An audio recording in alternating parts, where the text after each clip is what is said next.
جبکہ بیلاروس کے صدر سے مذاکرات کے بعد روس کی نجی ملٹری کمپنی کے سربراہ نے بغاوت ختم کرنے کا اعلان کر دیا ہے۔ ویگنر کی فورسز کو اپنے کیمپس میں واپس جانے کی ہدایت بھی کر دی گئی۔ مختلف شہروں میں فورسز کو واپس کیمپس میں جاتے دکھائی دینے لگے ہیں۔ اس حوالے سے مزید جانتے ہیں ہمارے نمائندہ ماسکو شاہد گھمن سے۔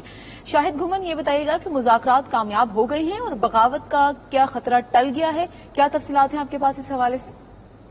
خبر یہ ہے کہ ویگنر گروپ کے سربراہ نے فوجی دستوں کو ماسکو کی جانب پیش قدمی سے روک دیا ہے۔ آج روسی صدر ولادیمیر پوتن کے قوم سے خطاب کے بعد بیلاروسی صدر الیگزینڈر لوکاشینکو سے صدر پوتن کی بات چیت ہوئی اور اس کے بعد بیلاروسی صدر کے پریگوجن کے ساتھ دن بھر مذاکرات ہوئے، جس کے بعد بیلاروس کے صدر لوکاشینکو اور پریگوجن کے درمیان معاملہ طے پا گئے ہیں۔ یوگینی پریگوجن نے بیلاروس کے صدر الیگزینڈر لوکاشینکو کی روس میں ویگنر کمپنی کے مسلح افراد کی نقل و حرکت کو روکنے اور کشیدگی کو کم کرنے کے لیے مزید اقدامات کرنے کی تجویز کو قبول کر لیا ہے اور ماسکو کی جانب پیش قدمی کو روک دیا ہے۔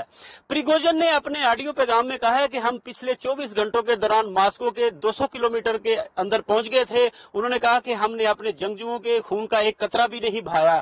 اب وہ لمحہ آ گیا ہے جب خون بہایا جا سکتا ہے، لیکن ہم اپنے فوجی دستوں کا رخ موڑ کر پلان کے مطابق فیلڈ کیمپوں میں واپس جا رہے ہیں۔ انہوں نے اپنے فوجی دستوں کو اڈوں پر واپس جانے کی ہدایت جاری کر دی ہے۔ بیلاروسی صدر لوکاشینکو نے بھی مذاکرات کامیاب ہونے اور ویگنر جنگجوؤں کی واپسی کی تصدیق کر دی ہے۔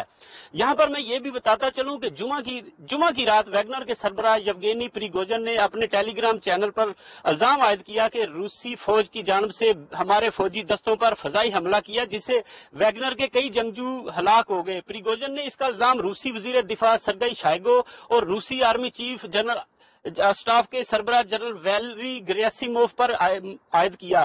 ماسکو کی جانب چڑھائی کے دھمکی بھی دے دی۔ روسی وزارت دفاع نے ویگنر پی ایم سی کے عقبی یونٹوں پر میزائل اور بم حملوں کے بارے الزامات کو مسترد کرتے ہوئے اسے ایک معلوماتی اشتعال انگیز۔ شاہد گھمن، آپ کا بہت شکریہ۔